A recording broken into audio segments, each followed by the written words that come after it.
ഇടുക്കി പീരുമേട്ടിൽ യുവാവിനെ ദുരൂഹ സാഹചര്യത്തിൽ മരിച്ച നിലയിൽ കണ്ടെത്തിയ സംഭവം കൊലപാതകമെന്ന് സൂചന.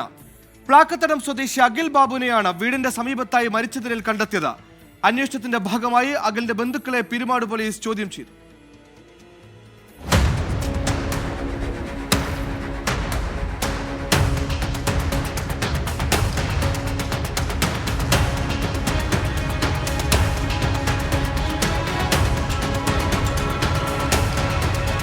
ഇന്നലെ രാത്രിയിലാണ് അഖിലിനെ വീടിനു സമീപം ദുരൂഹ സാഹചര്യത്തിൽ മരിച്ച നിലയിൽ കണ്ടെത്തിയത്.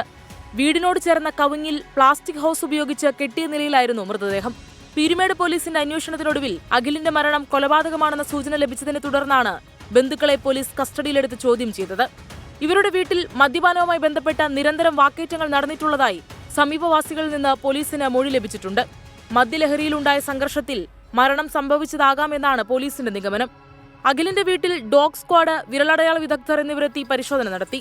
അഖിലിന്റെ മൃതദേഹം കോട്ടയം മെഡിക്കൽ കോളേജിൽ പോസ്റ്റ്മോർട്ടം നടത്തിയ ശേഷം ബന്ധുക്കൾക്ക് വിട്ടു നൽകി. 24 ഇടുക്കി.